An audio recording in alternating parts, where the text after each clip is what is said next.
¿qué tal? ¿Cómo están? Los saluda nuevamente en este episodio de los veterinarios, sus amigos Miguel González, José Alberto Cano, y en esta ocasión estamos muy contentos de que un amigo y colaborador esté con nosotros, que se llama Alejandro Vargas. Les pedimos por favor que siempre nos estén siguiendo en nuestras redes sociales, Facebook, Spotify y YouTube.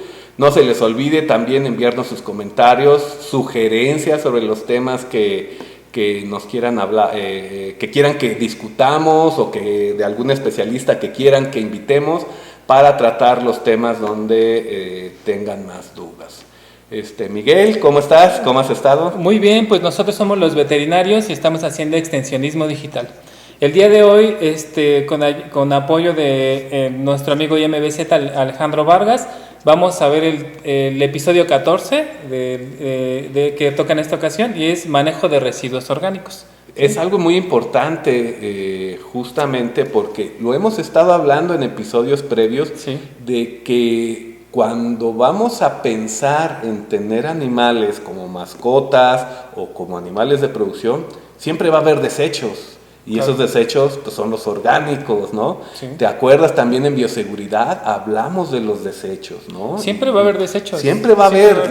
Y el problema es que creo que no se ha abarcado ese tema para discutirlo, para saber qué hacer y para mantener el ambiente lo más correcto, más limpio y evitar la diseminación de patógenos y enfermedades, ¿no? Sí. Pero vamos a ver qué nos dice Alejandro, porque pues claro, realmente él es el experto, claro, ¿no? Sí, por eso está aquí con nosotros. Muchas gracias. Alejandro, muchas gracias por la invitación. Gracias. Bueno, en el caso de los residuos orgánicos, en la sociedad en la que vivimos, es necesario consumir ciertas cosas, alimentos, comprar ciertas bebidas y sin querer, que esa es la verdad, generamos residuos que normalmente nos acostumbramos por mucho tiempo o nadie nos enseñó que estos se tenían que tratar. A su vez nadie nos enseñó que somos generadores y al generarlos pues también tendríamos que inactivarlos para que no tuvieran, como dices, el efecto en el ambiente, que después el ambiente solito nos lo devuelve de otras maneras, que ahorita tenemos lo que es el cambio climático. Entonces, bueno, el que me hayan contemplado, pues a mí me da mucho gusto, porque puedo pues darles parte de mi experiencia que con el paso de años he adquirido.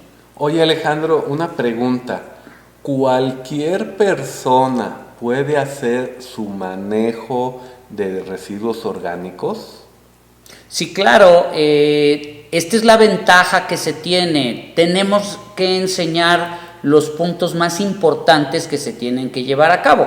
Para mí el punto más importante es que la gente tiene que estar consciente de que lo tiene que hacer y que eso sí, va a tener que esforzarse un poquito, va a sudar un poquito, pero pues ya lo hemos dejado de hacer esas actividades, las hemos hecho a un lado por otras cosas más cómodas, pero precisamente porque no le hemos invertido tiempo, que todos lo podemos hacer, desde los niños, las mamás, los papás, todos podemos participar a lo mejor en una actividad familiar semanal.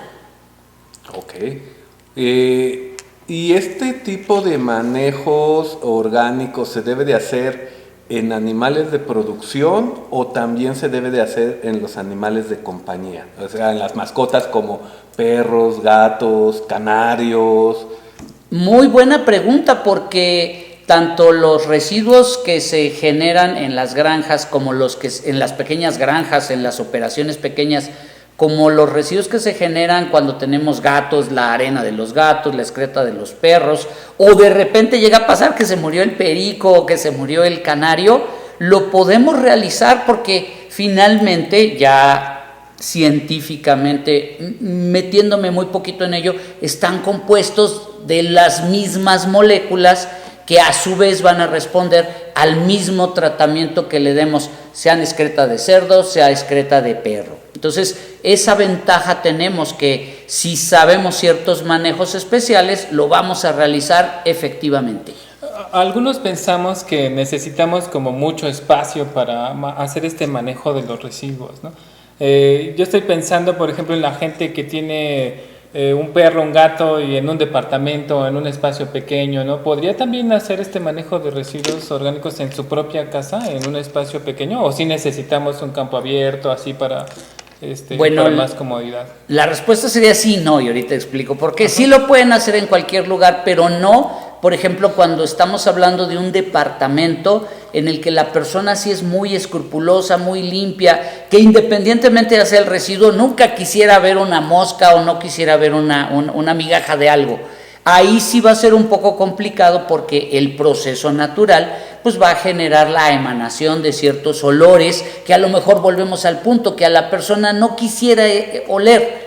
A eso me refiero con que no. Y sí, porque si se tiene una azotea, si se tiene un jardín, en un espacio de digamos 2 metros cuadrados se puede realizar. Me regreso al no. ¿Qué tal que tengan un gatito o un perrito muy travieso, muy fisgón o muy buscador? Seguramente nuestro arreglo que estemos haciendo, si el gatito o el perrito son muy curiosos, nos lo van a deshacer. Y entonces nos vamos a frustrar porque eso ocurra. Pero el espacio que se requiere, pues puede ser hasta un pequeño contenedor para lavar la ropa, lo podemos realizar ahí. Y si tenemos una azotehuela o tenemos una azotea, pues mejor aún, ¿no? Porque finalmente se tiene la idea de que esto tiene que estar contenido, tapado, y no, mientras más le dé el aire, nosotros vamos a hacer un mejor proceso de descomposición. Ahora, la historia cambia cuando el que requiere hacer el manejo de los residuos orgánicos, pues es una granja pequeña, por ejemplo, ¿no? Ahí, ¿cómo aplicaría? ¿Cuál es el espacio que se necesitaría como adecuado para hacer ese manejo? Sí, otra vez me regreso a los dueños o propietarios responsables.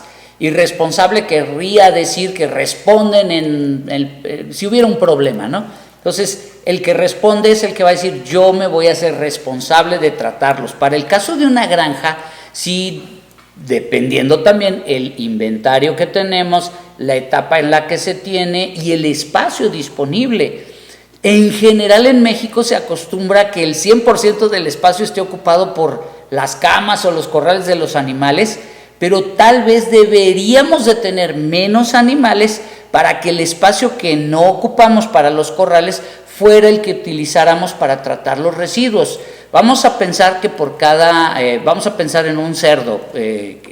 Nosotros vamos a requerir un espacio como de 3 metros cuadrados por cada animal adulto que tengamos, o 1,5 metros por cada animal que esté en crecimiento, de tal forma que tendríamos que hacer una serie de multiplicaciones en base al inventario que tenemos. Estamos acostumbrados, y yo lo entiendo, a que un animal nos va a generar un beneficio financiero, pero no estamos acostumbrados a que de ese beneficio financiero también tuviéramos que invertir algo en tratar lo que los animales generan, porque si bien es cierto que sabemos que todos los animales comen diario y beben diario, pues también los animales pues generan una excreta o una orina diario que tendríamos nosotros que estar trabajando.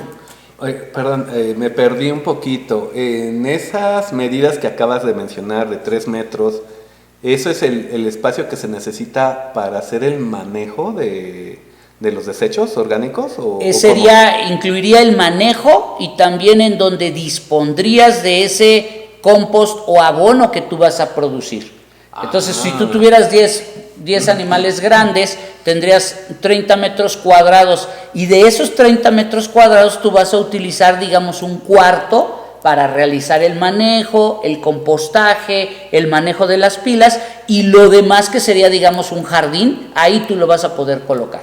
¿Y qué se hace con ese producto que se obtiene del manejo de esos residuos? O sea, ya lo procesé, ¿y qué hago luego con ese producto? Es que no sé qué se haga. Bueno, el nombre técnico sería compost, o en México se utiliza mucho composta. Este producto, cuando se realizó el proceso de compostaje, va a cambiar los componentes que originalmente estaban en la excreta o en los residuos, y los va a transformar de tal forma que ahora se vuelvan disponibles o útiles por las plantas.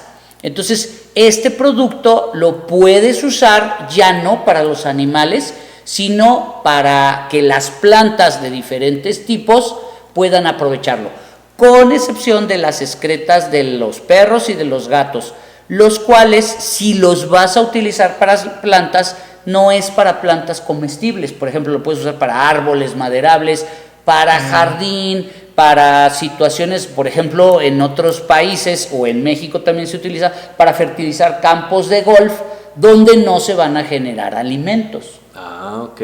Entonces prácticamente los desechos orgánicos se usan para formar composta y esa composta generada se usa en plantas o en árboles, dependiendo del origen. Así es. Ah, ok. Ese, digamos, es el manejo, en este caso, de ciertos residuos orgánicos, sí, ¿no? ¿Y qué tan mal está, por el otro lado, que solamente, por ejemplo, las excretas o los residuos orgánicos que generemos se tiren nada más hacia el aire abierto? Muy buena pregunta, y lo voy a explicar lo más sencillo posible, aunque sí viene una cierta explicación. Cuando los residuos están, y esta es la palabra correcta, crudos, sin ningún tratamiento, son dañinos para el ambiente en diferentes aspectos. Cuando están crudos, por ejemplo, vamos a pensar en la excreta de los caninos que se meten en una bolsa, pues están crudos, pero si nosotros los pudiéramos observar con el paso del tiempo, la bolsa se va a empezar a llenar de gas, y ese gas pues finalmente subiría a la atmósfera, pero como no lo vemos, creemos que no ocurre nada, pero sí hay cambios. En el caso de las excretas de los animales lo mismo ocurre, se forman compuestos naturalmente porque no se tratan, y esos compuestos lo hemos escuchado de los campesinos o de la gente que trabaja en el campo, se dice que queman a las plantas, pero otras personas consideran que al regarlos en la milpa son benéficos. Son benéficos solo en parte, la parte que más se degradó, que estuvo en las condiciones adecuadas, pero gran fracción de lo que se tiró va a ser nocivo para las plantas porque genera el amoníaco. ¿Y cómo sabes que se genera esa molécula? Pues porque cuando hay excretas, prontito vienen las moscas. Las moscas o los dípteros tienen receptores para esa molécula que se libera, que no la vemos, pero cuando nosotros vemos moscas, esa es la evidencia que está habiendo una descomposición con nuestra ayuda o sin nuestra ayuda. Entonces, la otra es que mucho acúmulo de excretas no lo vemos, pero se empieza a juntar la humedad en la parte de abajo que está en contacto con la tierra, y esa humedad se infiltra en el suelo y después cambia las características del mismo, hasta imaginémonos por allá por Mérida, ¿no? Que muy pronto pueden llegar a las aguas subterráneas que conocemos como cenotes, ¿no? Entonces, esas aguas contaminadas probablemente con agentes patógenos contaminan a las aguas prístinas de cenotes sagrados. Entonces, no lo vemos, pero naturalmente contaminan agua, suelo o el aire. Por eso lo tenemos que tratar. Si no son tratados, ¿no? Si nada más son tirados. Y a lo mejor tratados se escucha muy técnico, pero es manejadas. Y lo único que tenemos que hacer en un primer paso es estarlas volteando, adicionarles agua cuando se desecan, para romper el sistema que los microorganismos tienen en su forma natural. Que nosotros como seres humanos las manejemos no es natural, pero ya estamos cambiando los factores o las reglas de esa descomposición. Entonces, con mano de obra vamos a generar productos que no van a impactar el medio ambiente. Oye, fíjate que la otra vez estaba platicando con un primo que es carnicero. Sí. Y de repente hay ciertos productos que dice que él no llega a vender. Bien. Como por ejemplo los pulmones, ¿no? Uh-huh. Asumo que él se refería a pulmones de bovino. La pregunta es, ¿qué se puede compostar? ¿Se puede compostar todo o solamente las excretas de los animales? Esa pregunta está muy buena y se tiene que explicar de la mejor forma posible. En México, desgraciadamente, todavía no tenemos normas procedimientos técnicos, normativa que hable de cómo tratar esos residuos que en las granjas son de todos los días, o en este caso una fábrica podría considerarse un rastro, sí, una unidad de sacrificio, por la cantidad tan grande que se tiene. Entonces estos residuos se dice que tienen que recibir un manejo especial, pero no existen documentación, no existen normas, no existen procedimientos oficiales que te digan cómo hacerse. Sin embargo, como ya había mencionado antes, están compuestos de lo mismo, de las mismas moléculas finalmente que tienen un elemento que se llama carbono y que eso te permite descomponerlas por el proceso de compostaje o por medio de bioreactores. En el caso de los residuos de una carnicería o de un rastro, sí se pueden compostar, pero lo que nos indican algunos youtubers o normas, incluso agencias gubernamentales, es que eso no se haga porque atrae plagas, pero realmente no se ha explicado bien esa parte. La parte se explicaría si se dice, si se hace bien el proceso, no se atraen plagas, pero muy pocas instancias o muy pocos investigadores estudian esa descomposición. Como finalmente los pulmones o la carne por general lo consumirían ciertos animales, pues entendemos que son ricos en nitrógeno. Lo único que tenemos que saber es saber cómo equilibrarlos con otro componente esencial, que es el carbono. Entonces, si nosotros sabemos qué relación va de nitrógeno y de carbono, sin pensar que sean pulmones, sin pensar que sean cadáveres, sin pensar que sean excretas, podemos hacer una mezcla apropiada. Sin embargo, sí necesitamos acercarnos a los investigadores o a las universidades que lo saben hacer y que tienen esa experiencia, porque ahí sí requerimos ciertas proporciones adecuadas.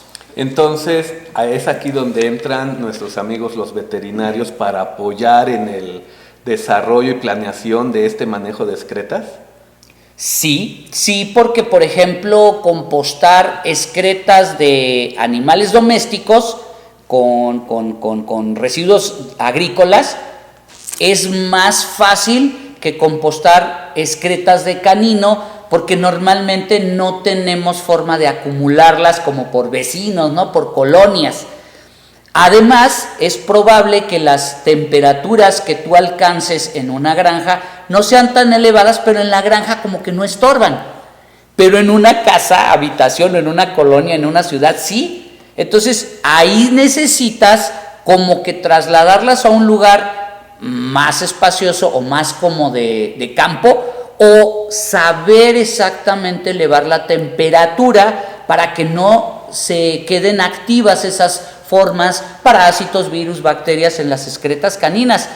Por eso es muy importante que sí, para ciertas excretas como la de los caninos y felinos, sí recibir asesoría técnica, porque es muy fácil que algunas personas digan, como no las sé tratar, pues entonces no las trates. Pero eso finalmente va a llevarse a un sitio donde va a haber gente que a su vez que recoge los residuos inorgánicos se va a poder contagiar, y las personas más vulnerables son los niños, los ancianos y las personas que estén padeciendo alguna enfermedad que afecte su inmunidad.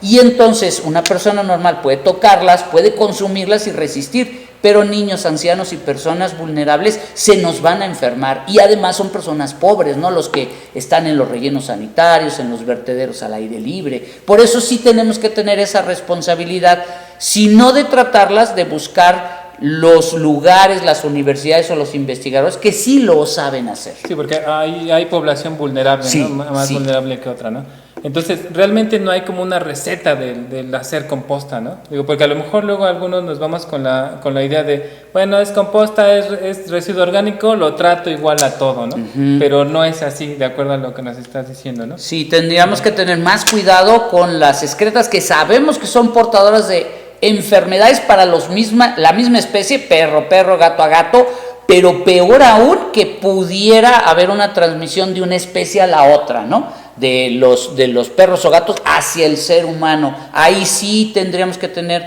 la mínima precaución, sería el equipo de protección que requerimos, pero esto no significa que no se pueda alcanzar el poderlos tratar.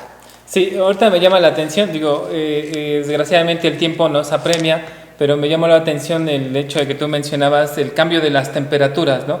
Pero a lo mejor en otro momento habría que aclarar las temperaturas de qué, ¿no? Si la temperatura ambiente o la temperatura de las biopilas o O del compostaje. o del compostaje, ¿no? Y esas cosas, ¿no? Pero yo creo que va a haber oportunidad de que nos aceptes otra vez una invitación Claro para que que sí. nos hables un poquito más a detalle del proceso, ¿no? Porque seguramente mucha gente se va a quedar así como enganchada de, bueno, sí, pero ¿cómo le hago, no? O sea, ¿cómo hago mi composta? ¿Cómo empiezo, no? Y esas cositas, si estás de acuerdo, pues en otra ocasión las podríamos abordar, ¿te parece, Alberto, también? Claro que sí, pero yo creo que también nuestros amigos que nos están escuchando, que sería importante que nos dijeran, oigan, ¿qué tipo de compostaje es el Sus que les reacciones, interesa, ¿no? claro. De cerdos, de bovinos, de perros, de gatos, para prepararlo y ser más específicos en las preguntas, ¿no? Residuos de comida, ¿no? Por ejemplo, ¿no? Supongo que es distinto también esto, ¿no? Sí, de hecho hay una tendencia mundial a buscar las cuestiones ecológicas y también hay los llamados WCs secos, baños secos.